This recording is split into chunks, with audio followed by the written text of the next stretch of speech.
Rex Sikes, we want to welcome you to the Trustworthy podcast. We are both so excited to have you here. So, for our audience, I want you to know that Rex and I connected with NLP training and certification. Rex, how long ago? 20 years ago or something like that? 15 years ago? I don't How want to long do is it? this, but I think it was like 1991 or 95 or 6, somewhere in the early 90s, I thought. But we don't want to date ourselves, right? It sounds like a long time ago. For And some we people, were it's a long time ago. It's a lifetime. For others, it's just a mere flash. And that's what it feels like. It's been really good and great that we reconnected over the last couple of years and have been following each other's paths. So, just so that everybody knows a little bit about you, Rex is a business consultant, a coach, a professional speaker, an author, a blogger. I personally read Life on Your Terms twice now because I believe I want my life on my terms. And I seem to be living a lot of what you have to share and teach.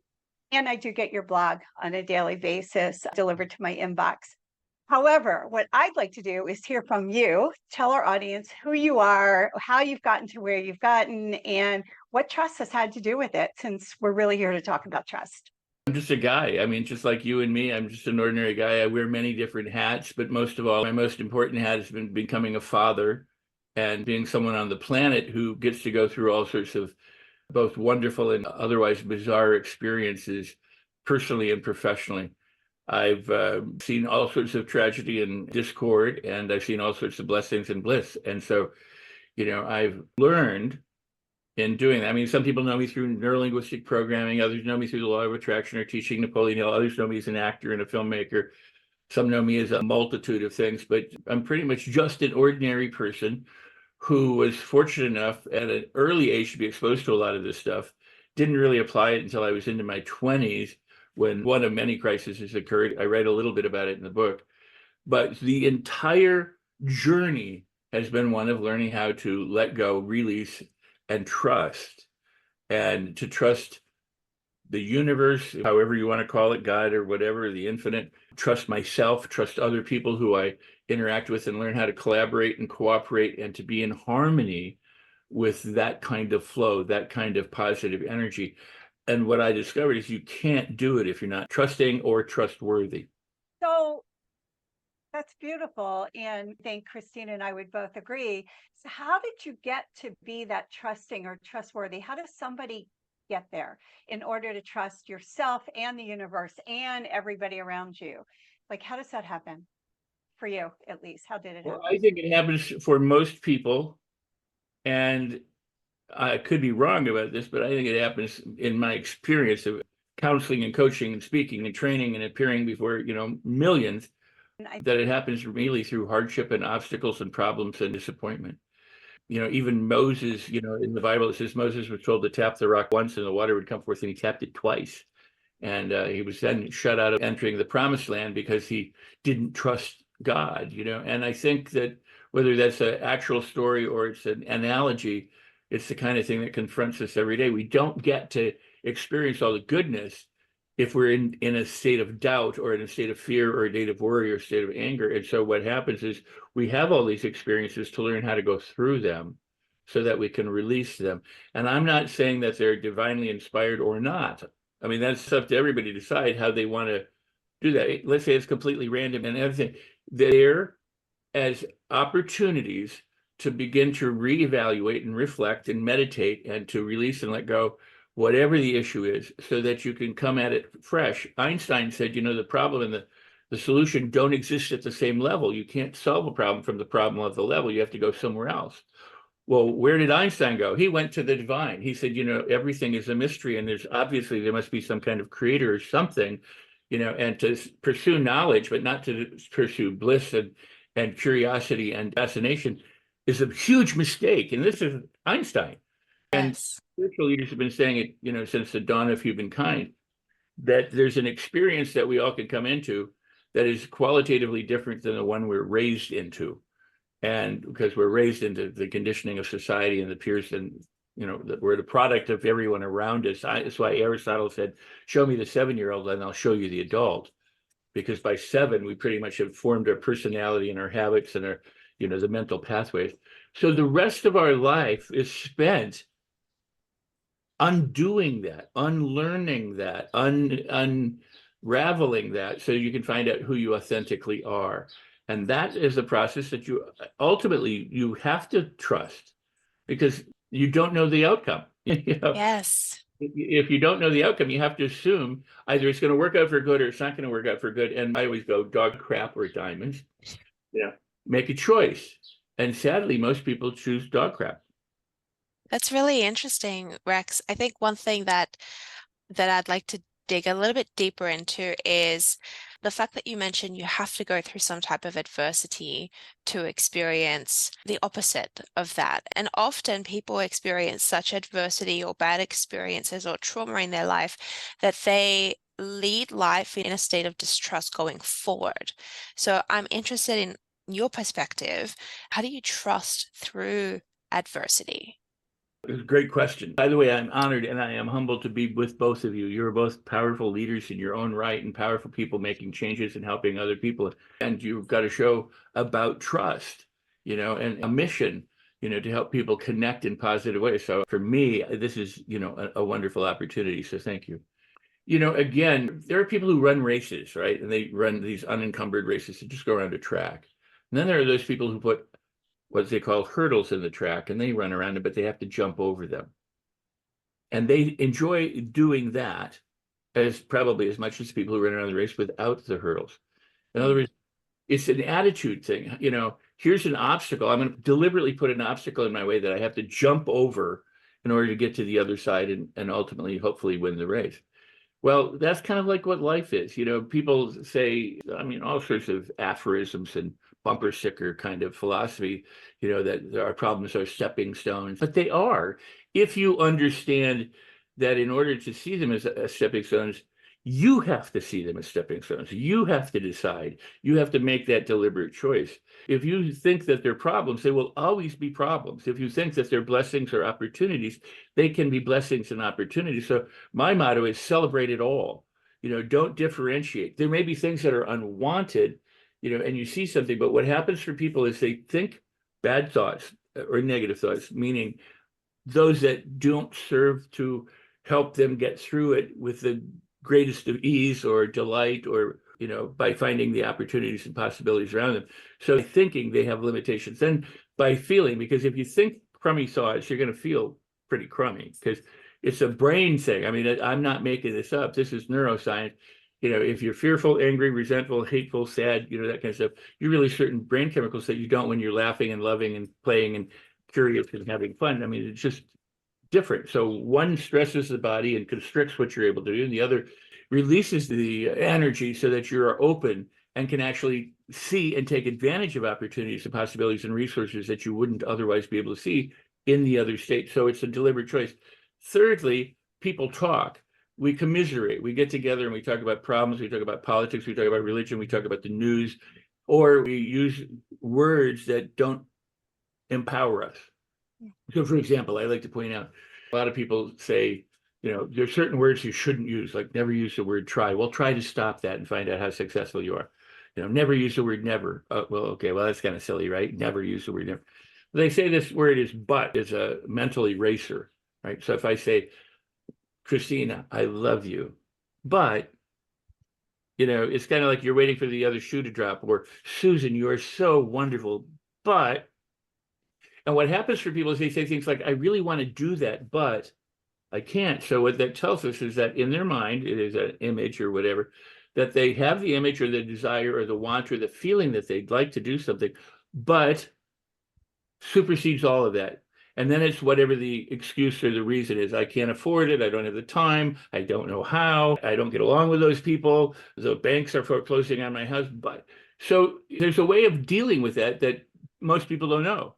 If I said, Christina and Susan, I am having a party on Saturday night. I'd really like you to come. And you go, oh, well, we'd love to, but we're busy. I might say, oh, you're busy, but you'd really like to come to the party. Now, why am I doing that? Because I'm taking what the objection, and it's not really an objection, but the reason or excuses, and I'm putting that as something that they can overcome and that they really want to go to the party is the last thing in their head. So instead of the excuse or the reason for not doing it, being predominant, the wanting for doing it is predominant. And then I can attach a word like "and" to it. So you're busy, but you really want to go to the party. And now let's figure out how we can make that happen and find out all the kinds of ways, we're going to.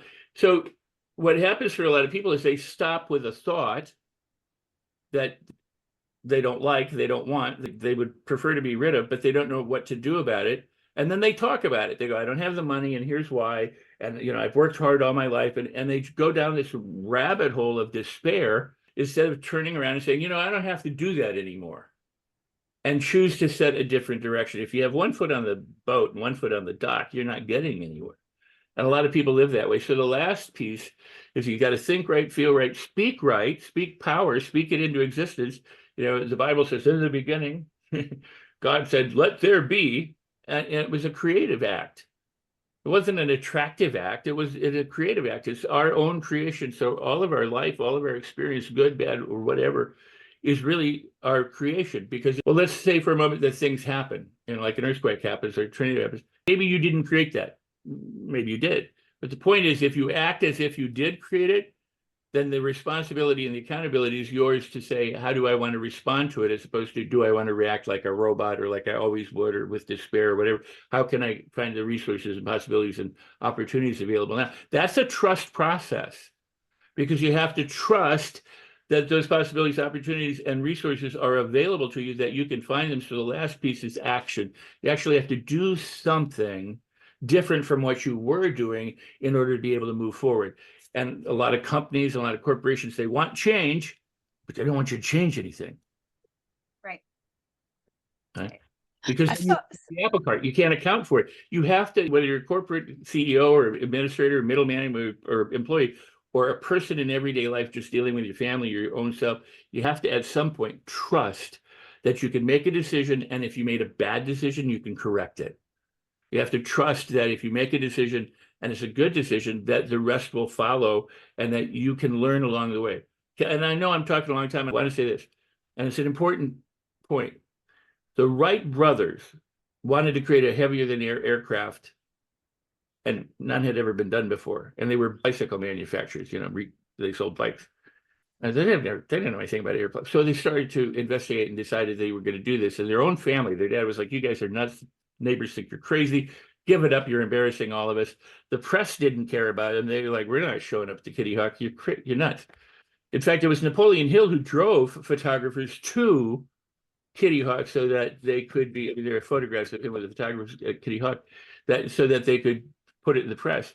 So all the while that the Wright brothers were doing this, they were trying stuff and it didn't work, and they tried something else and it didn't work, and they got, well, a lot of people would quit and give up, but they kept going. They kept making adjustments here and a tweak here and another tweak there, and it didn't work, and another tweak, and it seemed like it was probably endless.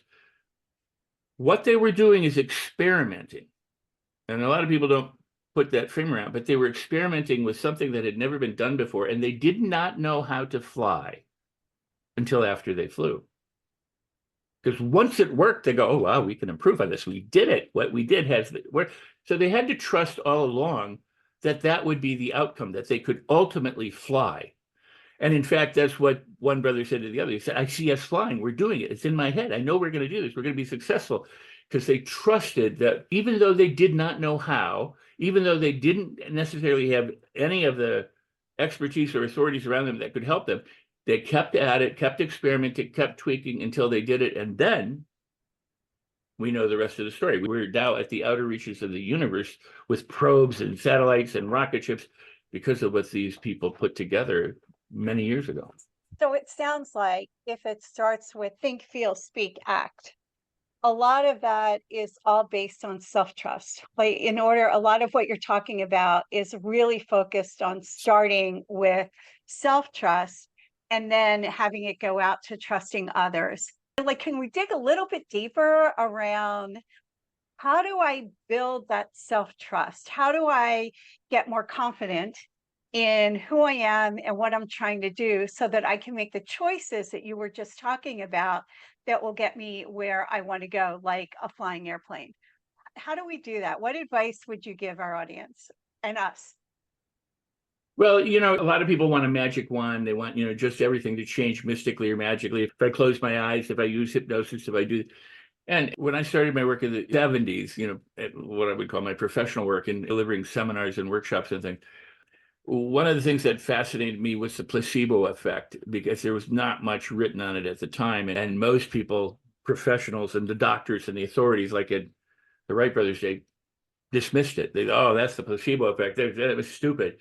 And so by the 90s, I was starting to be ridiculed in books and different places, because I said, what we want to do is deliberately, consciously apply the placebo effect to people. Oh, that's just silly, a placebo effect. Well, nowadays there's like 40 or 50,000 studies on the placebo effect and the power of belief and the power of, of self-trust and attitude.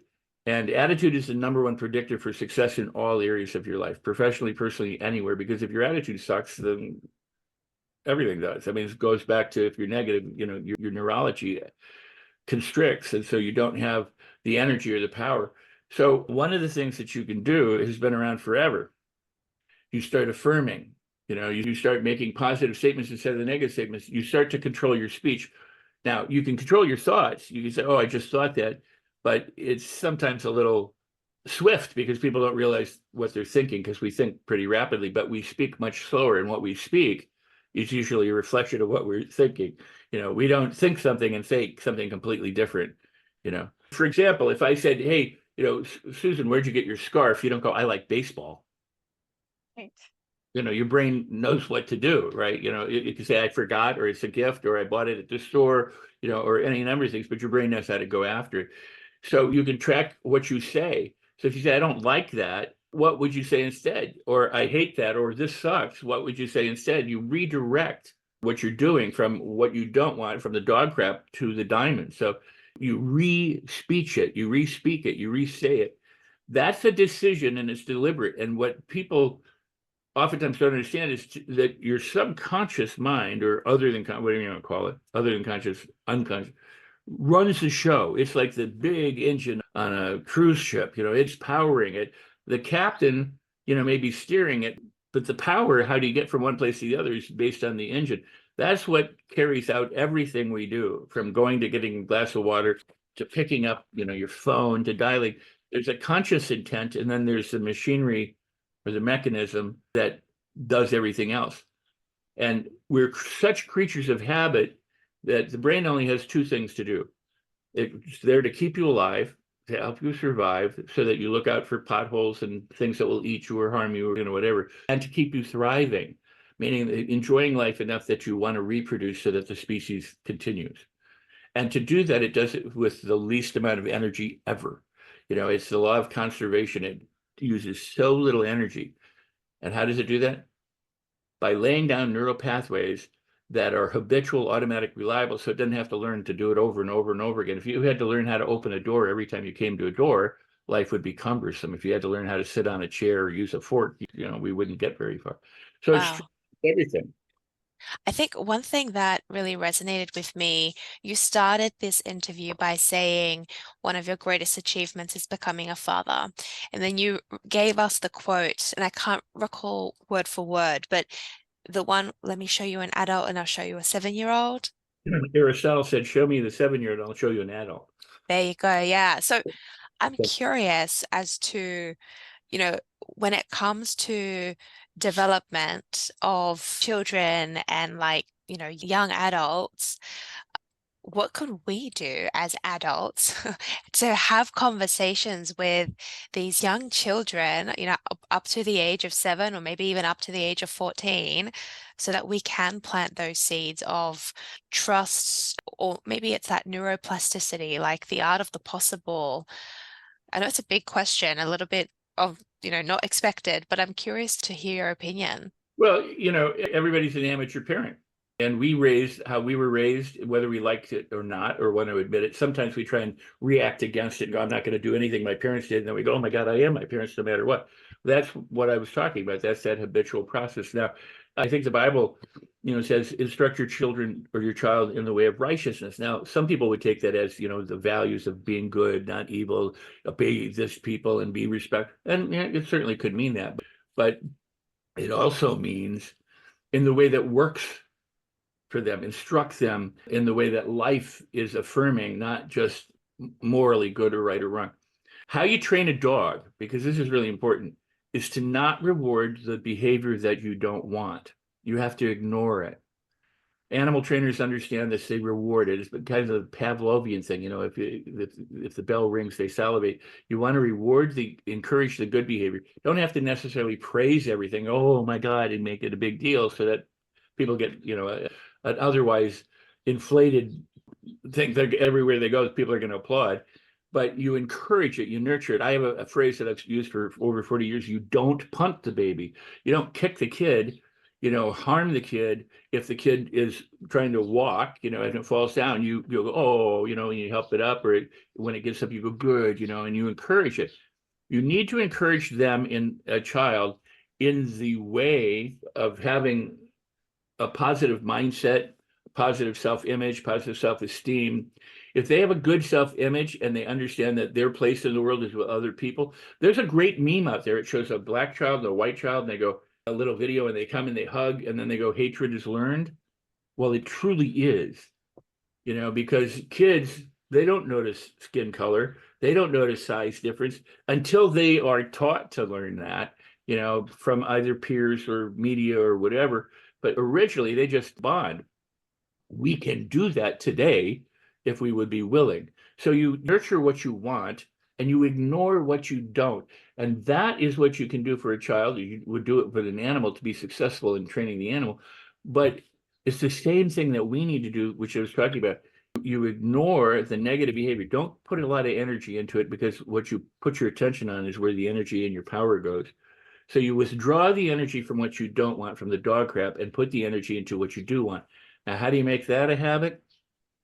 You repeat it correctly, frequently, and consistently. You do the same thing consistently again and again and again and again through what's called spaced repetition. So every hour or every day, but you have to do it enough. You can't do it like this year and then next year and expect to have much change, or this month and next month.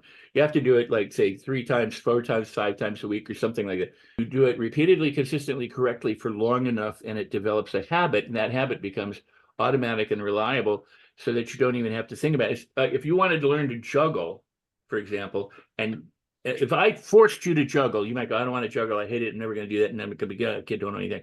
But I force you to do it. So I give you some balls, and the first thing you notice is you drop balls. And you go, crap, I hate to chase balls, blah, blah, blah, blah. Well, get the square balls so you don't have to chase them. That would be my first recommendation. Make what you do easy. But even if you had to chase it, the point is after a while of doing it, and you understand that dropping balls is part of that process, even master jugglers are going to drop the balls. But after a while, you get a little bit better if you practiced every day. And as you get a little bit better, you might find that you actually enjoy it a little bit more, because it's not as bad. You're not dropping the balls as much. So now you're being kind of self-rewarded. So the more that you continue the process, the better you get, the easier it gets, and the easier it gets, the better you get. And pretty soon you're sitting on a tightrope on a chair, balanced on one leg, eating a sandwich and juggling a chainsaw and an apple, you know, because you've taken what was impossible at first and then made it possible. So a lot of people think it goes back to the word but and. If something is possible, it's likely you're never going to do it. You're not going to change in a corporate culture. You're not going to change in a community. You're not going to do anything. It's impossible. We're not going to do it. Nobody can do that. It's impossible. You have to create the opening that maybe it is possible. And if it's possible and you could, then the question becomes, will you? Would you? So if it's possible and you could, and then you go to I can learn it. I don't know how to do it, but I could learn to do it. I could practice and maybe I could get better, and I'm willing to do that. Then that question is, are you willing? And if you are willing to do it and you go, I will do this, and then you do it, then pretty soon you're done. You're never complete, but you've gone through this process of making something that seemed impossible, something that you now routinely do. And people don't think they can do that with their head, or you can't teach an old dog new tricks. Well, the truth is you can. You just have to decide to and believe that you can do it and trust the process, because the process will take care of itself. It sounds like this way of interacting and coaching and molding and teaching starts at childhood, and that would increase a child's self-esteem and self-confidence, self-worth. But a lot of what you're talking about also has to do with leaders and team leaders and corporate executives and our managers. Talk a little bit about what a lot of those really supporting what's good, supporting what's right, supporting what's working well, focusing on what you want, not what you don't want or what you can't have. All of that leads us to where we want to be. So, talk a little bit about how that translates in a corporate environment and what employers need to know and team leaders need to know as they work with their teams and they work with their employees in trust. And then bridge it to trust, because I'm thinking employees need to trust their employers and their managers, and managers need to trust their employees. So, how does that all kind of come together for us? It's such a That fabulous, was a big question. that is a big question. It's fabulous. I'll try and take it apart and do it part by part as best I can. First off, most children aren't raised the way I just described. They're raised being punished and rewarded. They go to school and they're punished and they get wrong marks and checks and everything else. And everything is haphazard, and there's the media. Now every kid has a phone. And so they're not being exposed to the best elements of being able to, and I use this word very carefully, program their mind in a positive way to develop that positive self-esteem and self-image, so that they understand their place in the world and their place with other people. That it's about collaboration and cooperation, not competition. And that's something that managers have to learn and employees have to learn and our culture has to learn. It's not about competing and crushing the competition. It's how do you collaborate and how do you cooperate? How do you work together in harmony so that you can produce things greater than you would by yourself?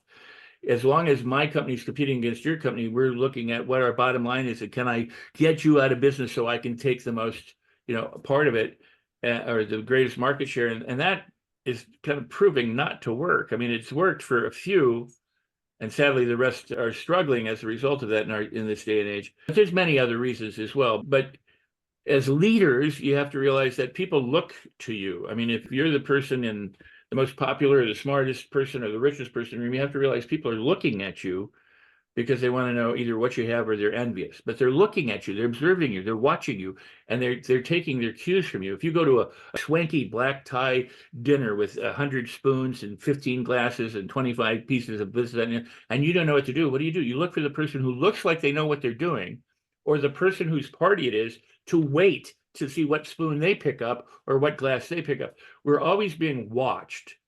And leaders need to know that you lead from the top down. You're an exemplar. I don't even like the word leader. I hate the word leader, in fact, because no real leader calls himself a leader.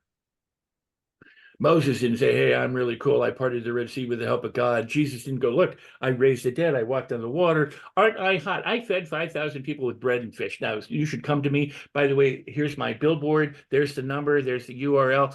Hey, come to Jesus Does It, right? It doesn't happen that way. Leaders are role models, and other people call them leaders. So be a role model, be an exemplar, be a really great visionary and a person with a mission that other people can adhere to because they believe in it. They believe in that mission. They find value in it. So be the example so that they can follow your example. And then also understand that every employee from the worker, I'm in the movie business. And what a lot of people don't understand, you see it in the old days before CGI and all this stuff. If they had a battlefield or if they did a ticker tape parade on a New York street, somebody had to sweep that stuff up. They had to dig the holes to make it look like a battlefield. They'd put all that stuff out there. They had to do it. Then they had to clean it up.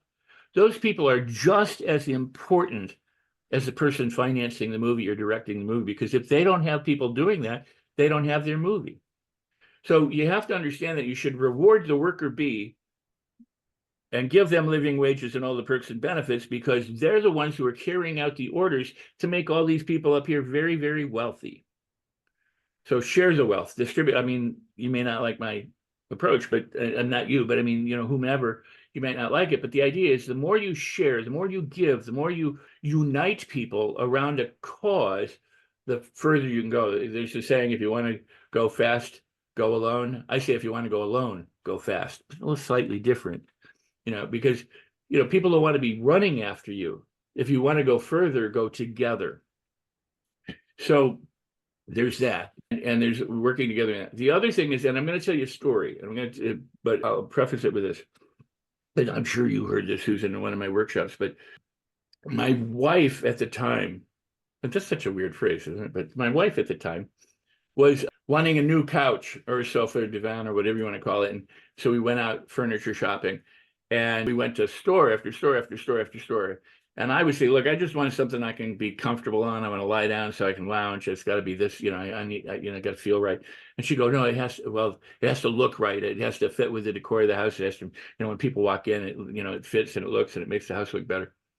And nobody paid attention to any of it. Said, here's the one on sale. Here's this, here's that, here's this. And we weren't able to find a couch. Now, when salespeople are making their calls, oftentimes they are in a situation of a quota. I have to do so much by the end of the week. We're looking at our weeklies, our monthlies, our yearlies, and we want to be doing better. So salespeople have to do better. Or we all say, oh, the cops are out there giving us tickets at the end of the month because they have to fill their quotas. Or new cars are more, less at the front of the month or the end of the month or the middle. Truth is, they're the same price no matter what. They just make it seem like it's different. The point is, if a salesperson makes a bunch of phone calls because they have to make phone calls, like having to juggle, and they keep getting rejected, and personally, there's no rejection, there's just more requests for information. I mean, even if they go no, there's timing. I mean, there's all sorts of reasons why people say no. They don't have to be hating your product or hating. Anyway, the more no's they get, the less likely they're going to continue. And we know that from years and years of research that, you might have to go through 5 or 10 or a dozen requests or make appeals to somebody before they actually say yes. My kids might come to me and say, I don't know what all these alarms are going off of. My kids might come to me and say, hey, can we go to Disneyland? I go, no. And they come back and go, can we go to Disneyland? I go, no. And they come back and I go, no. And I go, no. But they keep asking, and finally I go, why don't I want to let them go to Disneyland? Let's take them to Disneyland. And then I go, well, okay. Sometimes it's just a matter of wearing the person down.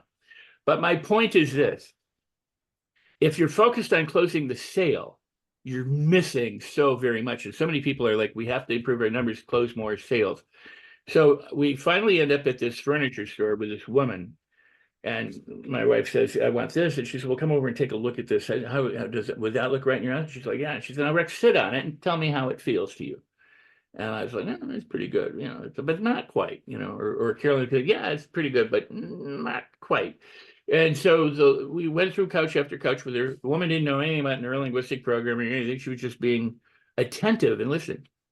So at 9 p.m. when the store is closing, they're going, would the people in the furniture department please leave the store? Because we had spent 3 hours talking with this woman about the couches, but also about her family and skiing in Colorado and all these other things. They became a relationship that had developed, and we were fascinated by her. And long story short, she didn't get the sale. Didn't buy. And this is what people miss. What she got from me and my wife was every person who said they were looking for furniture, we sent to her. Every single one for decades. And then sadly, she passed away because what was important to her was the relationship, not the close. And what employees as well as managers and the top people need to know is it's not the close. It's not the outcome. It's not that result. It's the purpose for which you're there. If your purpose is to develop a relationship with other people, then the close doesn't matter because you'll have many opportunities to close if you have a relationship. If they buy once and never come back to you, what good is it? So what's greater, what's more important, what's more valuable is the fact that you establish a working relationship with people who trust you, who understand that their interests are in your heart because that's the kind of person you are. You want to help them. You want to help them solve problems. You want to help them move forward. And so many people are using these archaic models of leadership where it's just command and demand and divide, and bottom line is more important than anything.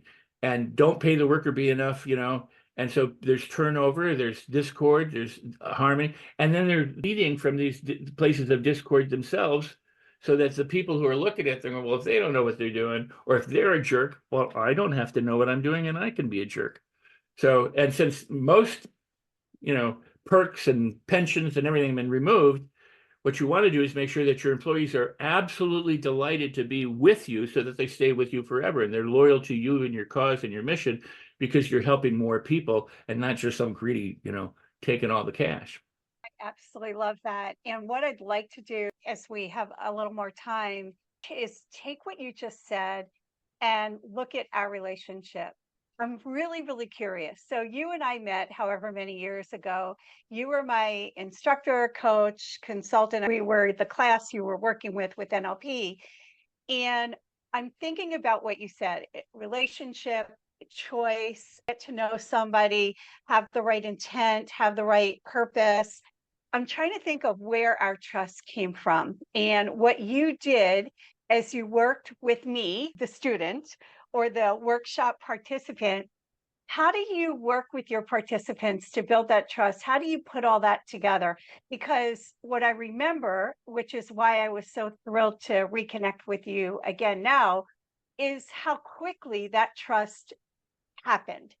And so, what I'm trying to figure out what I did, but and I think because I have over the last couple of years changed but to and it's opened up a whole world of possibility.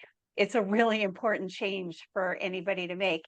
And I'm thinking you created the environment and set the stage for the trust to happen. So how does that work when you work with people?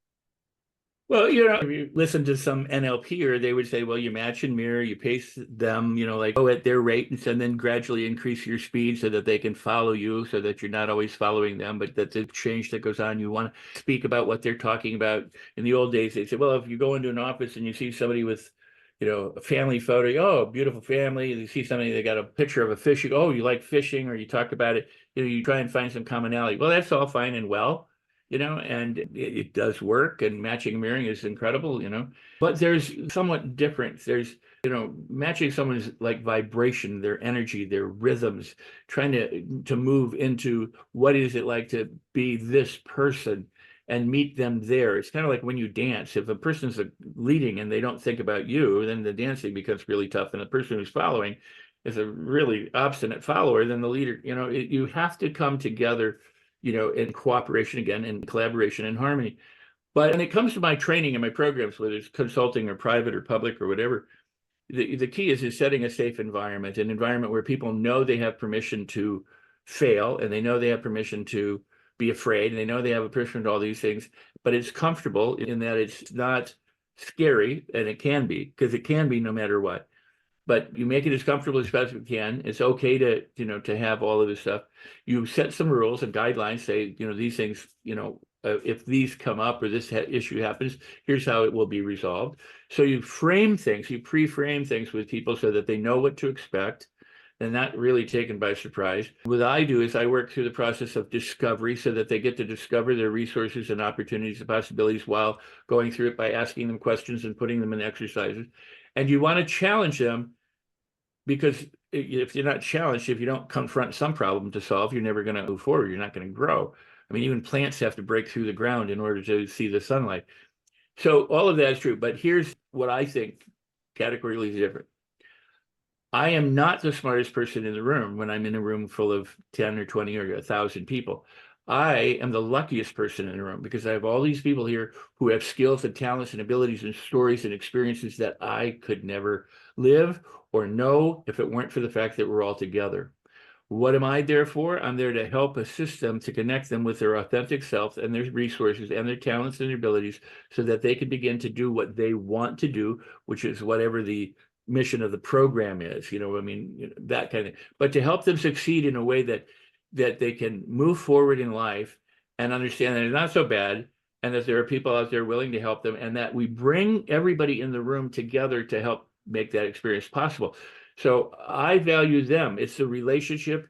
It's the overall purpose and mission for why we're there, is to get along, to have harmony, cooperate, collaborate, to learn how to do that so that we're interdependent while we're independent.